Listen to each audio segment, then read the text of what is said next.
Hello, everyone out there in YouTube land. Welcome back to Diego Knows. I, of course, am Diego, and today we're going to continue to talk about High Fidelity. That's right, High Fidelity, a wonderful, wonderful chick flick for guys. That's right, chick flick for guys that came out in the year 2000. Okay, I'm Diego, and what I do here is I give you a straight man's point of view, and this one's a perfect example of that. The movie is already a straight man's point of view. Okay, to be honest with you, this movie, one of the reasons I love this movie so much is because it deals with all the tropes. Okay, all the topics that a typical rom com or a typical chick flick deals with, but it does it from a guy's point of view. Okay, there's other movies that have done that as well, but this movie actually, the guy actually acts like a guy throughout the entire movie. Okay, he's not some super rich billionaire or some shit. He's not some guy with a super high sexual market value. He's just like an average guy working an average job with average friends. Okay, and this isn't some fucking Prince Charming type of guy. Okay, he's an ordinary fucking guy, just like most men are out there, and he's trying to navigate through all the problems of dating. Okay, the problems that that women create for him. Okay, and yeah, he creates them as well. Okay, but this is from a guy's point of view. Okay, chick flicks are always dealing with all the problems that men bring women. Oh my god, this movie for a change actually shows the problems that women bring men.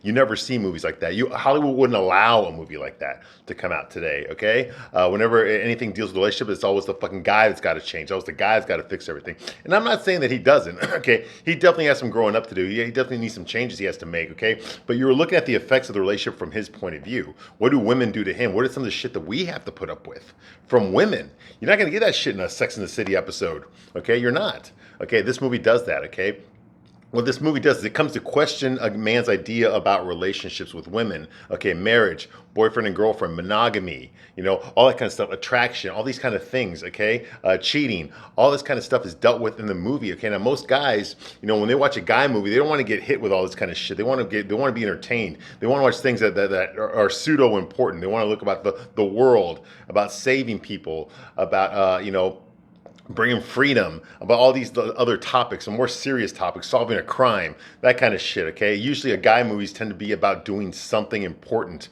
whether it's saving a person, saving a group of people, saving the world, something like that, saving a kid, something like that. Okay, that's usually what the guy has to do, saving jobs, that kind of thing. All right, but whereas women's movies tend to be more about finding true love. Okay, finding the right guy. Okay, this is a big fucking difference in what we look for. This is a movie from a guy's point of view where it's about a guy trying to find true love. From a guy's point of view. Okay, not some bullshit rom-com. I'm not talking about something like Hitch with Will Smith. That's a bullshit fucking movie. It's not realistic at all. Okay, that's an example I have of a chick flick with a guy as the main character. And get the fuck out of here. Okay, that was a bullshit fucking movie. All right, maybe you liked it. I don't know, but it is a bullshit fucking movie. I'm not talking about something like that. I'm talking about something like a guy's point of view playing by guys' rules. Okay, this movie goes there. It goes to those places that guys don't want to think about. Okay, why do I keep getting dumped? Why do girls always fuck me over? What's wrong with me? That these girls keep fucking me over all the goddamn time. Okay, you don't see movies like this. This movie goes there. It goes there. Okay, so I recommend this movie to women too. Okay, you're gonna learn a lot about guys. This and like two other movies I could recommend to women that, if you want to know what guys are like, what they really think about you, how they really feel about women and dating and marriage in general, you need to watch these movies. This is one of them, High Fidelity, okay? So that's why I love this movie. Also, it's filmed in my neighborhood, so I know all these places that he goes to. Like I said, I live there. Okay, so I'm very familiar with this. I was living in Chicago. Actually, I was living in that neighborhood when I saw the movie for the first time. Like, I think it was around 2003, 2004. The movie came out in 2000. I didn't see it when it first came out because I was in the military. I couldn't go to the theater to go see it, but I saw it afterwards. And yeah, I loved it. I absolutely loved it a lot. All right. So where we left off last time, this movie's about Rob dealing with the fact that his girlfriend broke up with him. She left him. It turns out later on he finds out that she left him for another guy that she's living with now, a guy who used to be their upstairs neighbor. Okay, so he's pissed off about it. He decides to make a top 5 list to find out why all these girls keep breaking his heart, why all these girls that dumped him and hurt his feelings. He wants to understand why that happened. So he goes down the list and he starts hunting down all these women to get closure. And he gets closure from all of them except for his current one, Laura.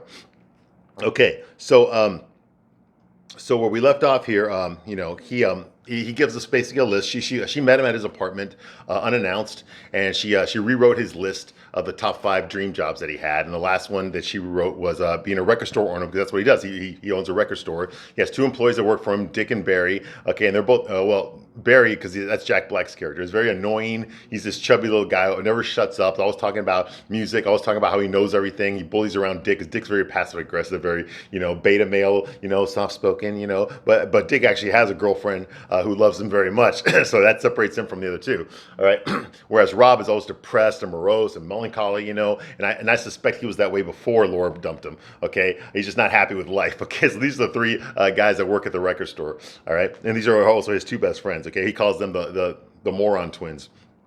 Okay, so anyway, one day, so Laura rewrote his list and then she left. Okay, because she is still living with the guy that she dumped him for. Okay, so he's on his way to work one day. Okay, carrying his bag, and these skaters are there, and his skater bumps into him and hurts his leg. Okay, now we've seen these skaters before. Okay, they were trying to shoplift from the store earlier in the movie. They tried to steal a whole bunch of records. They got caught. Okay, they chased him out of the store. Rob managed to grab one of their skateboards and said, "Hey, how much is it worth to you? Those records you stole or the skateboard in my hand?" Okay, you do the math. And so they decided to give back the records that they were about to run out with. Okay, and he criticizes their musical choices. He's got stuff in there like fucking, like Joni Mitchell and shit. Like, what the fuck are some 18, 19-year-old fucking skater punks, 17-year-old skater punks in the year 2000 listening to fucking Joni Mitchell, who's like from 1978, 77. Okay, who's soft. Who's like a folk rock, okay? But they say they like it, whatever. He criticizes their choices, but that's where we remember them from. And he gives them back the skateboard, okay? Well, Rob's there. He bumps into these guys. He calls them all a bunch of fucking maggots, and he walks into his store, okay, limping, because the skater fucking bumped into his knee or something, okay? He walks in the store, and he sees Barry and Dick there behind the counter, and they're just sitting there quiet, and they're listening to the music that's being played over the speakers. Now, in this store called Championship Vinyl, the guys get to pick the music. They have a tape player down there and a record player underneath the counter, so they control the music that's being played inside the store whenever they want, okay? They'll play whatever songs they want to play. They'll mix their own tapes and play that in the store, or if they're trying to sell certain records from the store, they'll make sure they play that while the store is busy, so people will order that. So they'll sell that record in the store, okay, which is a good idea. Like I said, Rob's very good at what he does as far as record. He knows everything about records, just like his two fucking employees do. They're like fucking these musical savants. They know every fucking obscure song from every obscure band that ever fucking came out, okay, and they criticize each other's choices. They criticize the music, and they also criticize each other's criticisms, okay. It's fucking awesome the way they talk to each other about music. They know their fucking shit, all right, but they're also a bunch of fucking musical elitists, okay. They're big fish in a very small pond, okay. The bottom line is nobody gives a shit about what they know about music except themselves. I'm very familiar with this as well. I'm a comic book guy, always have been. I've always loved comic books, and I'm big into the superhero movies now. So the way they talk about records and musicians, the way I talk about comic books and superhero movies, all right. I know my shit, all right. Been doing it my whole life. Okay, anyway. So moving right along, they're walking by. Rob walks in the store. He sees his two employees there, two friends, sitting there listening to music. And then he stops before he walks into his office. He's like, "What is this? What the hell are we listening to?" Okay, and Dick says, it's Vincent Justin. And Rob, who the hell's Vincent Justin? Barry's like, "Oh, those little fucking skate fuckers who try to shoplift from us. Remember them?" He's like, "Yeah." He goes like, "And this is them, and it's really fucking good." And Barry, you can tell Barry, Jack Black's character, is ashamed. Okay, he's ashamed to admit that these skater guys that try to rip off their store are actually very good musicians as well. Okay, now personally, I was listening to it too. I don't see anything, but I don't hear anything special about it. But obviously, for the plot to work, you've got to go along that whatever they're listening to is some of the best shit they've ever heard, and they've never heard it before. And they're surprised that it's those shoplifting skaters that made this fucking music. So Rob grabs the tape and goes out there. He sees those skaters. Goes, "Hey, do you know where Vincent and Justin are?" And they're like, "Oh yeah, we're over there." So he goes and then he recognized them. Those are the two guys that were trying to shoplift from a store the other day. Okay, and he brings the tape that they made. He goes like, "Hey, you guys, your tape here. It's good. It's really good." And they're like, "Yeah, I know, we made it." He's like, "It's rough, but it unbelievably shows promise. I want to put out your record. Any profits that we split, every profits that we make, we split down the middle after I recoup expenses." And they're like, "Dude, you're going to recoup a fucking Mercedes. That's what you're going to recoup." He's like, "Oh, we're not there yet. Okay. Well, what's your band's name?" He's like, we're the Kinky Wizards." "Okay. What's your label?" He's like, he doesn't have a label, so he just makes one. He goes like, top 5 records, which is perfect because Rob and his friends, they make a top 5 list of everything in their fucking life. Everything in their life is a fucking top 5 something. Top 5 musicians, top 5 best breakups, top 5 worst breakups, top 5 hottest girlfriends, top 5 best food I ever ate, top 5 best funeral songs, top 5, that's what they do. Their whole fucking life is based on this top 5 fucking idea. Okay, top 5 best type of girlfriends to have, top 5, that's all they fucking do, all right? So it makes sense, okay? Now, back in the store, Jack Black's character, Barry, tells him, did I just hear you say you were going to produce their record? He's like, well, yeah. And he's like, yeah, you heard it. They're good. He's like, business. You're going to produce a record for those business crippling Nazi youth soldiers? Instead of making a record for a musical visionary like me? Now, Jack Black, he tends to think that he's this musical genius because he knows a shitload about records. He knows a shitload about music, okay? He's always criticizing music. He's always criticizing his friends' choices and their criticisms, okay? He thinks he's a musical elitist, okay? He really thinks that about himself. Apparently, he's a singer, okay? And he just started talking to this new band, okay? Where, what's his name? The guy from Metallica, I forgot his name right now. He invited him to jam with them, okay? So he thinks that he's going somewhere. He wants to be a professional singer. He doesn't want to work at a record store, okay? So he's pissed off that here his boss is going to fucking produce a record for these fucking shoplifting punk kids instead of producing a record for him, okay? Despite the fact that Rob has never heard him sing, all he's ever heard from Barry is him fucking criticizing music, okay? So, and Rob's like, well, what songs do you, he's like, what songs do you like? Barry, huh? What, Sex Pistols? Nirvana? Papa Abram and the Smurfs?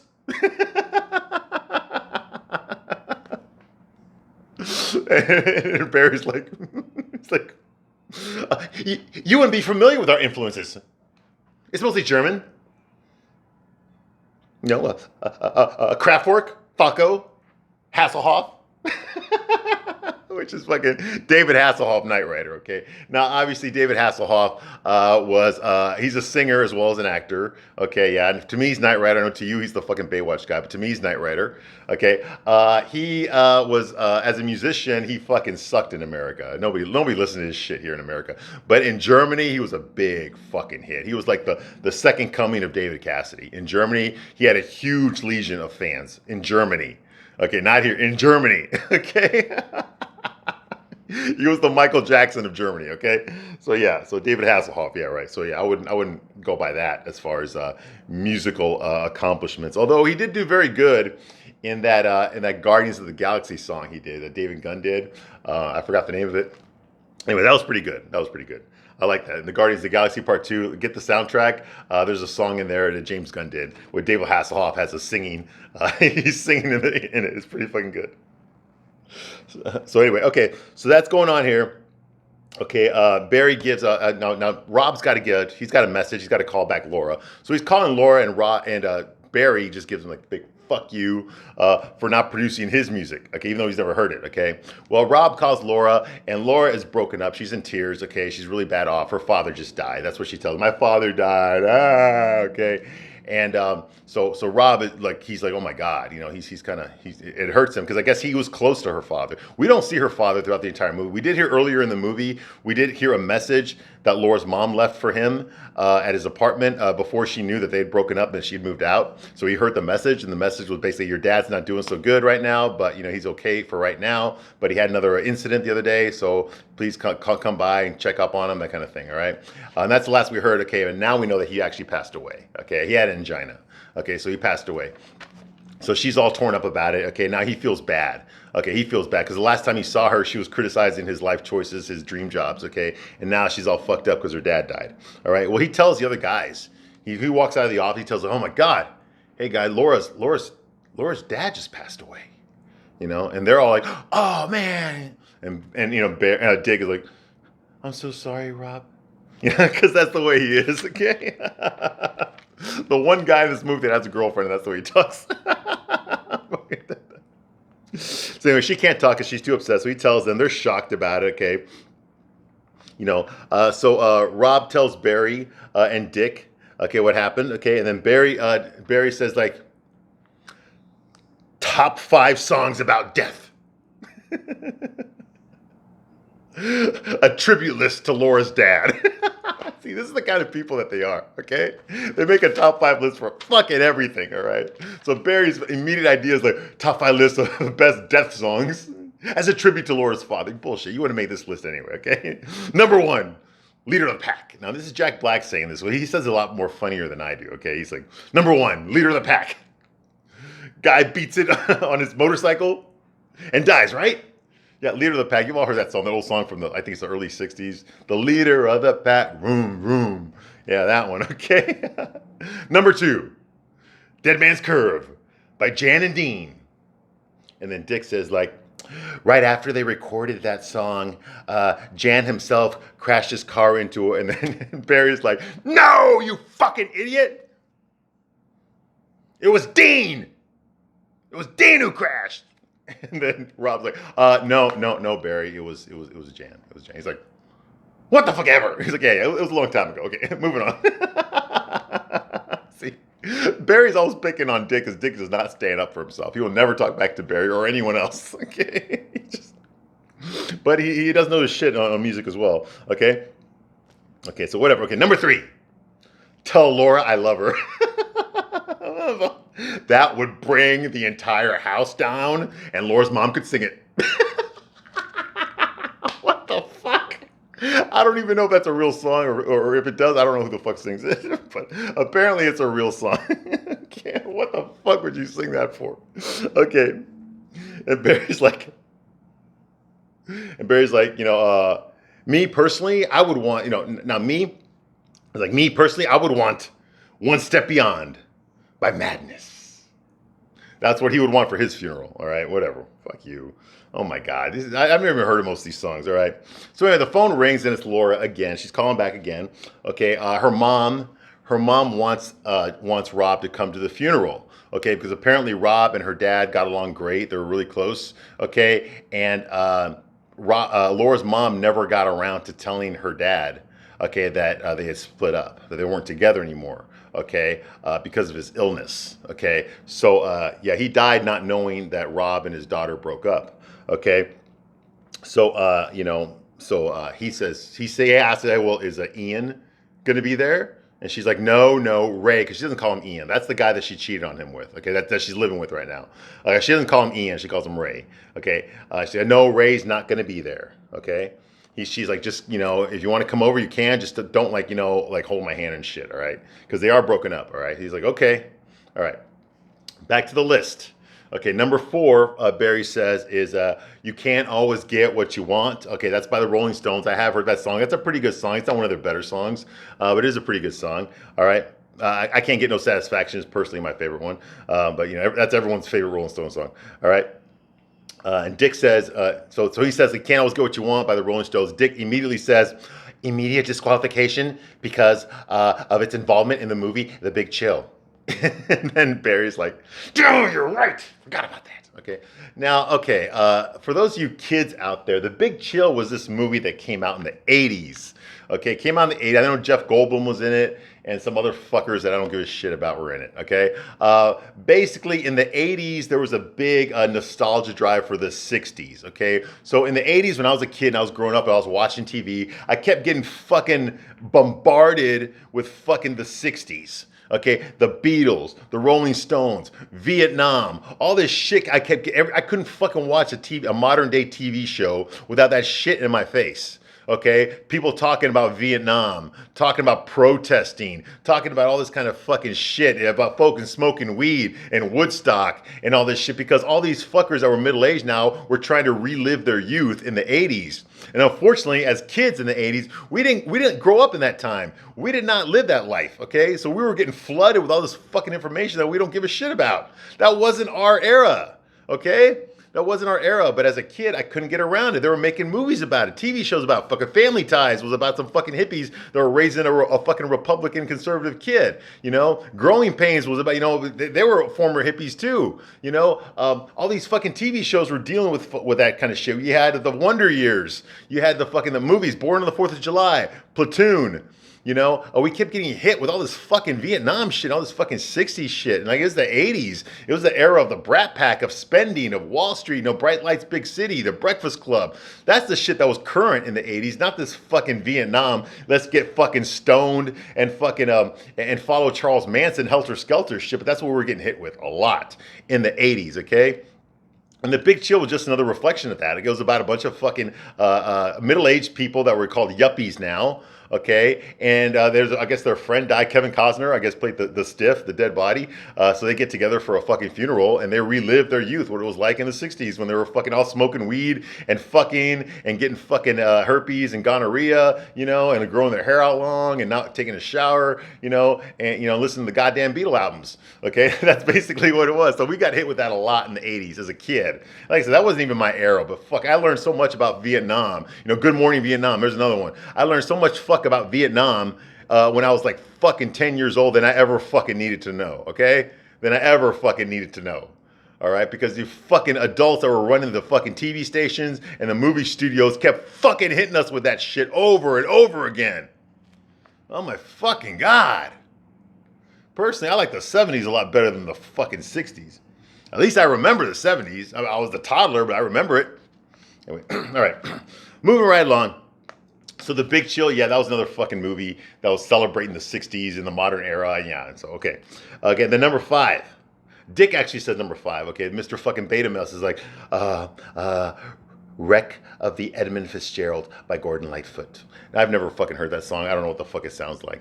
But Barry says like, oh, you fucking bastard, that's so good, I should have picked it. Okay, that's the way these guys are, all right? They're fucking these nerds when it comes to fucking music, all right? So now Barry starts singing his rendition of The Night Chicago Died, you know. I saw my mama pride. I know a rude day, Laura's daddy died. Okay, he's basically singing The Night Chicago Died, okay, which I've heard that song. It's a pretty good song, but he changes the lyrics, okay, to The Night Laura's daddy died. Okay, well, Rob is in the office. He just hung up with Laura. He hears this. He goes out there. He's like, what the? When he goes over to Bear and he grabs him again by the... Now, he did this earlier when he was pissed off. He grabs him by the collar and starts slapping him across the face to shut the fuck up. Because it's Jack Black. You know, he's like, sha-na-na-na-na, na-na-na-na-na-na-na-na, Laura's daddy died. You know, like that. So, of course, I would do the fucking same thing. All right? What the fuck, you motherfucker? Show some goddamn respect. But that's the way Barry is, okay? Now, yes... Would I have done that? Absolutely. I would definitely have done that as well. Okay, this is a guy. This is what I'm talking about. When I talk about how this movie plays by guys' rules, it does. Okay, it plays by guys' rules, and this is something a guy would do. It's definitely something I would do. Okay, earlier in the movie, we saw Rob fantasizing about beating the shit out of the guy that was fucking his girlfriend. Okay, just beating the shit out of him. He even fantasized about all of them, all of his friends and all, beating the shit out of him at the same time, okay? He fantasized about telling them all, get the fuck out of my store, you patchouli smelling motherfucker, you know, that kind of thing, you lard ass, get the fuck out.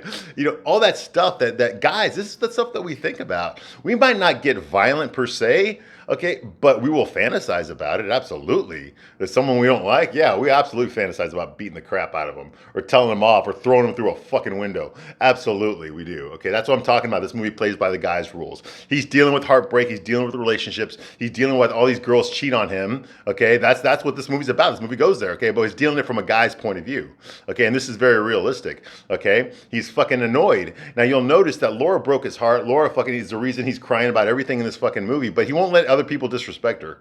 Believe it or not, he won't, okay? That's a sign that a guy loves you, okay? He's not gonna let other people disrespect you, even though you fucking disrespected him and fucking just made him a fool, made him a cuck. Okay, he's not gonna let other people disrespect you. Now, I don't know if that's just because it's a liberal-dominated movie, or maybe it's just because, you know, that's the way they are, okay? But me personally, you know, some of the things that I would do, if I was younger, I might have done the stupid mistakes that Rob did, like creeping around the house, like harassed, like stalking them, okay? I've never done that, but I was younger, I might have done something like that. But as an adult, I would not have. Actually, as an adult, I wouldn't even be friends with Laura, okay? I wouldn't talk to her. I'm not ready for a relationship like that with her, okay? So me personally, I would have written her off. Okay, I would have written her off and said, okay, you and fucking Ian go fucking be happy together. Meanwhile, I'm gonna go fuck Marie DeSalle again. Okay, because he was already sleeping with someone after they broke up, and then he just blew her off so that he could focus on the girl that dumped him. It makes no fucking sense. But hey, I used to be young and immature, and I've made stupid mistakes like that as well. So I'm not judging him. I'm just saying this is as a wiser older man, that's what I would have done. Okay, but obviously he's not letting Barry disrespect Laura. Okay. So yeah, so I can see that, okay? Like I said, it's a guy movie. That's definitely something a guy would do. All right. So at the funeral here for Laura's dad, we see Dick Cusack, that is John Cusack's real life father, playing the minister that's doing the last rites there. He's performing the service, okay?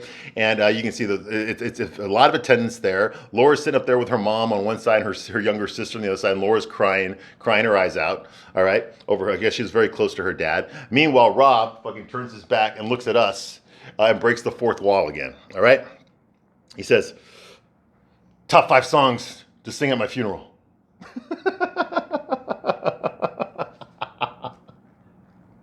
Number 1, Many Rivers to Cross by Jimmy Cliff. I've never heard that song. I don't even know what the fuck it sounds like, okay? I don't listen to everything that he does, all right? You talking to me about comic books and superheroes? I got you. You talk to me about fucking obscure records, and obscure musicians, I don't fucking know who it is, right? He said, number 2, Angel by Aretha Franklin. Now, I love Aretha Franklin, but I do not know that song.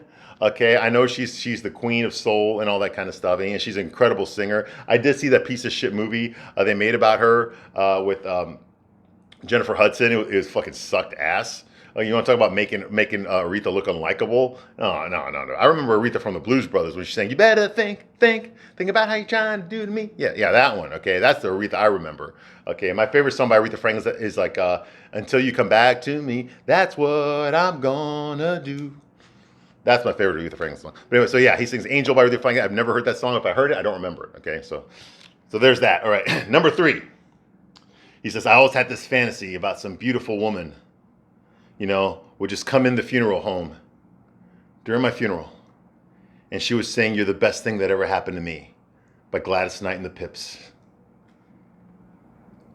But who would that woman be? Now, that's a great song, okay? I love that song. I am familiar with Gladys Knight and the Pips, okay? On that midnight train to Georgia, leaving on the midnight train. Yeah. Okay, anyway. And I do know the song, "You're the Best Thing That Ever Happened to Me." I wouldn't put that on mine. If this was my funeral, the only one song I can definitely know that I would definitely want in my funeral would be "A Big Man on Mulberry Street," okay, by Billy Joel. Okay, it's a long song, okay, but that song pretty much sums up my life, okay? And that might be another song, "My Life" by Billy Joel. That's another song I want at my funeral. But that immediate disqualification because of its inclusion in the Boosum Buddies sitcom, the one with Tom Hanks. Okay, yeah, he was on a sitcom, yeah. Anyway, it would probably be "A Big Man on Mulberry Street" would definitely. And I'd really have to think about that list. But definitely "A Big Man on Mulberry Street" would be on there at my funeral. If some motherfucker can sing that, because it's like a 6-minute song, 5-minute song. If somebody can sing that long, that song, that would be great. Okay, but I ain't looking to cash in my chips just yet. All right. Anyway, yeah. So that's going on here. Okay. Now Laura's crying out loud during the funeral, okay, and you can see that Rob looks very upset himself, okay? He looks like he's on the brink of tears. Listening to Laura cry, he hasn't heard her cry. I don't think, maybe not ever, not like this. I mean, she's like that. I mean, she's really bad off. And he's listening to her. I think he's imagining that maybe this is the way she felt when she realized that her relationship with him was over. And she did this in silence. She did this away from him when he wasn't looking. This is probably how she felt. Maybe he really did fuck her up more than he thought. Maybe instead of thinking that she fucked him over, maybe he had fucked her over first. And that this crying that she's doing right now is probably the way that she was crying when he wasn't home, when he wasn't around, about their relationship, And if that is the case, then maybe he has some explaining to do and he has some apologizing to do. And maybe he needs to start thinking about what he put her through as opposed to what she's been putting him through. Okay? And that makes sense. Okay? I'm not always going to take the guy's side on this. I admit she fucked him over a lot. She did him dirty. Absolutely. Okay? But, it's never ever just one-sided. Okay, there's always something. There's always the involvement of the other person as well. What did they do? We already know some of the stuff that he did. We didn't see it, but we heard them talk about it. He did cheat on her, and because of that, she had an abortion. He did borrow money from her, $4,000 that he never paid her back. So he did do some stuff. He did tell her that, hey, I was thinking about being with someone else, but she kind of tricked him into saying that because she was also feeling the same way, and she said it. So she said, I feel that way, don't you? And that kind of thing. Because she's a lawyer and she's smarter than him. Okay, but I think that's what he's kind of thinking about in that scene right there. Is he's thinking maybe I might have hurt her too, and maybe I didn't see how much I was hurting her. That maybe she was crying like this because of the stuff that I did. Yeah, because I don't think he's used to seeing her cry or hearing her cry like this. All right, So that's going on here, and she's crying out loud. Okay. Anyway, she has a sister. Laura has a younger sister named Jo. All right, and Jo walks up and out. Now, Rob is standing there next to Liz. Liz is Laura's best friend, and played by Joan Cusack, who is John Cusack's real life sister, standing right there next to John Cusack, her brother in real life. So Jo comes up there, and Rob tells Jo, "Hey, Jo, how are you doing?" And she completely fucking ignores him and goes straight to Liz and starts talking to Liz. Okay, so she's blowing him off. So he's not going to get any respect, okay, at this funeral. Now I understand that maybe from Laura's point of view, Rob fucked her over, okay, but from Rob's point of view, it was Laura that fucked him over. Okay, so for Laura, I understand Laura. She's going to take her sister's side. I totally get that. But it was me at that funeral, and that had happened. I would have looked at Jo and I would be like, hey, your sister told me to be here. Okay? And then I would have walked away. Okay? I wouldn't have fucking just dealt with that fucking blatant disrespect like that. Okay? He was basically trying to tell her, hey, I'm sorry about your dad. And she just blew him off because he's the devil. Because in her mind, he fucked over her. So that's not what happened. It was the other way around. Okay? Despite what I just said, okay, Laura was the one that fucking initiated the whole fucking breakup, did all this fucking shit, lied to him, cheated on him, all that kind of shit. That was Laura. Laura did that. Okay, so he's got a right to fucking be the victim here. Okay, he doesn't have to act like a victim, but he was, she did fuck him over. Okay, so me personally, I would not have taken that disrespect. All right. So anyway, Laura's sister Jo goes straight to Liz and tells her, she's like, hey, Mom's holding up well, but Laura, she's not good. She's not taking this well at all. And Liz says like, yeah, Liz explains how rough of a time Laura was already having before her father passed away. Now, of course, Rob is standing right there listening like, obviously they're talking about him, okay? He's standing right there. He goes, yeah, she's had it so rough lately, even before her father died. Oh my God, the shit she's had to go through recently. It's like, it is so hard, when you put all your efforts into one area of your life and it doesn't work out. And then she looks at Rob. Rob's like, he's like, oh, don't mind me, Liz, really. Just pretend like you're not talking about me, okay? Just pretend that you're talking about someone else, okay? She's like, we are talking about someone else. We're actually talking about Laura. Yeah, your typical bitch finger waving shit. Yeah. Okay. He's like, okay. She's like, okay. All right.